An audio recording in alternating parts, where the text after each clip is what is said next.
Nabi Sulaiman alaihissalam bisa berbicara dengan hewan. Nabi Sulaiman berbicara dengan hewan itu pakai bahasa hewan. Nabi Muhammad, hewan berbicara dengan Nabi Muhammad pakai bahasa Arab. Seekor serigala berkata asyhadu annaka Muhammadar Rasulullah. Seekor biawak berkata asyhadu annaka Muhammadar Rasulullah. Nabi Musa bisa membelah lautan. Nabi Muhammad bukan lautan yang dibelah, bulan yang dibelah. Bahkan bukan hanya bulan dibelah. Ketika Nabi Muhammad umur 6 tahun, anak-anak seumur beliau mainannya tanah liat. Mainannya beliau apa? Bulan. Jadi kalau beliau gerakkan tangannya ke kanan, itu bulan ikut ke kanan. Beliau gerakkan tangannya ke kiri, itu bulan ikut ke kiri.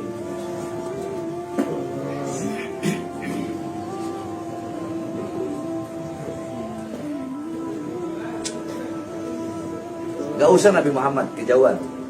Nabi Adam. Kita buka kitab Nasrul Ibad, Imam Ibnu Hajar Al-Asqalani. Di situ Nabi Adam bilang apa? Aku iri kepada umat Muhammad. Aku iri dan aku ingin menjadi umat Muhammad. Kenapa? Karena Allah memberikan 4 kemuliaan kepada umat Muhammad, yang dimana 4 kemuliaan ini tidak Allah berikan kepada aku. Tidak Allah berikan kepada aku, tapi Allah berikan kepada umat Muhammad. Apa itu? 1. Yang pertama,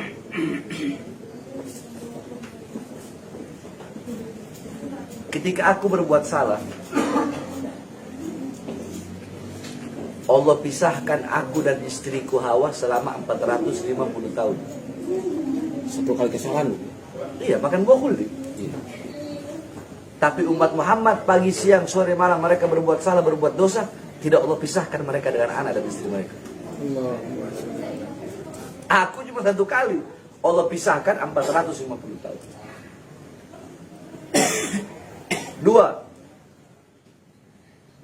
Allah menerima taubatku ketika aku berada di kota Mekah.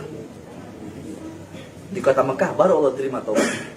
Di tempat-tempat yang lain enggak, selama ratusan tahun belum Allah terima. Walaupun Nabi Adam, para nabi maksum, terampuni dari dosa. Tapi karena kehati-hatian beliau, tetap beliau bertobat kepada Allah. Walaupun maksum, Nabi itu maksum, terampuni dari dosa. Tapi umat Muhammad, kalau mereka mau bertobat, nggak harus ke Mekah. Dimanapun, kapanpun mereka mau bertobat, Allah terima tobat mereka. Aku hanya di Mekah saja. Itu yang kedua. Yang ketiga, ketika aku memakan buah khuldi dalam keadaan berpakaian, tiba-tiba Allah lepaskan pakaianku sehingga aku dalam keadaan telanjang. Umat Muhammad kebalik, mereka berbuat dosa dalam keadaan telanjang, tapi tetap Allah beri mereka pakaian. Yang keempat, apa kata Nabi Adam? Aku berbuat salah di sorga, Allah turunkan aku ke bumi. Nabi Adam Allah turunkan di India, di bawah kaki gunung Himalaya.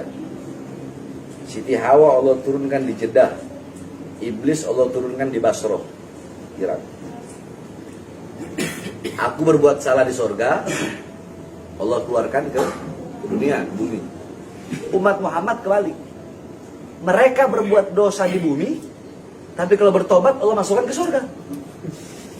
Aku berbuat salah di surga, Allah keluarkan ke bumi, Allah turunkan ke bumi. Umat Muhammad, kalau mereka berbuat dosa di bumi, tapi kalau Allah terima tobatnya, Allah masukkan mereka ke surga.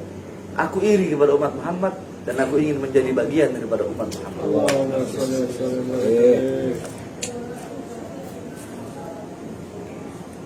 Nabi Musa, ketika beliau naik di atas Tur Sina, Bukit Sina, kata Nabi Musa, ya Allah, aku ingin melihat zatmu. Kata Allah, wahai Musa, kamu tidak akan sanggup, kamu tidak akan kuat melihat zatku. Kamu akan hancur, terbakar, hancur lebur, tidak akan tersisa.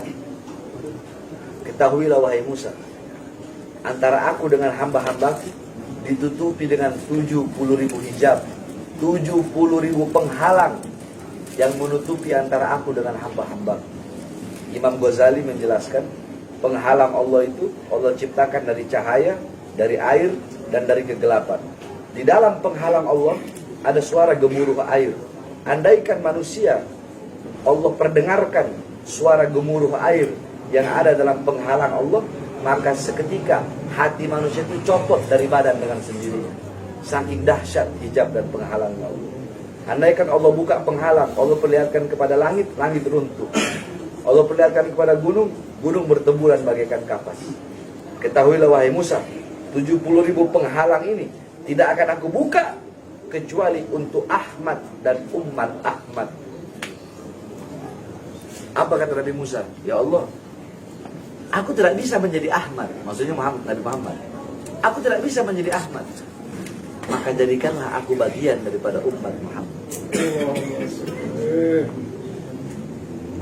Nabi-nabi dan Rasul terdahulu saja pengen jadi umat Nabi Muhammad. Ente-ente orang udah lahir jadi umat Nabi nggak bersyukur.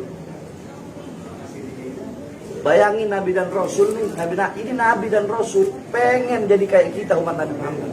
Kirim ya. Ente orang udah dilahirkan jadi umat Nabi, nggak tahu diri. Pagi, siang, sore, malam berbuat dosa, melacur, zina, narkoba, maling, ngerampok uang rakyat, maling uang rakyat, pejabatnya zolim, ulamanya cari muka sama pejabat, ulamanya ulama amplop, ulamanya ulama kera-kera bersorban, ulama kontrak. Tahu ulama kontrak? Kalau mengundang ceramah harus ada kontrak dulu. Jual agama, jual ayat. Pejabatnya korupsi, koruptor, menyengsarakan rakyat. Anak durhaka sama orang tua nggak didik anak dengan baik. Istri durhaka kepada suami nggak didik istrinya dengan baik. Nggak bersyukur jadi umat Rasul. Ente tahu, Bani Israel kalau mereka melakukan dosa besar tidak akan diampuni dosanya kecuali mereka loncat dari jurang yang tinggi sampai mati, baru diampuni dosanya. Kita umat Rasulullah, sebesar apapun dosa yang kita lakukan, ada yang lebih besar. Apa itu? Pintu pengampunan Allah SWT khusus untuk umat Nabi Muhammad. Cuma kitanya nggak tahu diri. Jadi umat Nabi nggak tahu diri. Ada lagi yang lebih nggak tahu diri. Ngaku umat Nabi, tapi penjarain cucu Nabi.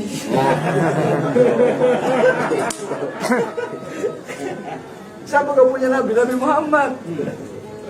Tapi penjarain cucunya.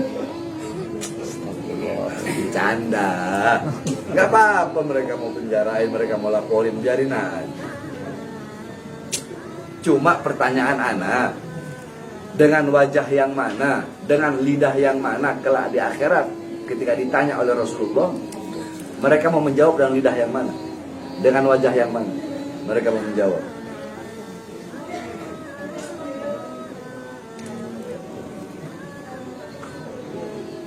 Udah pernah sering dengar kan cerita yang pendeta dan cerita ini? Hah? Ulang lagi dulu, udah pada lupa. Alah, udah nggak ada.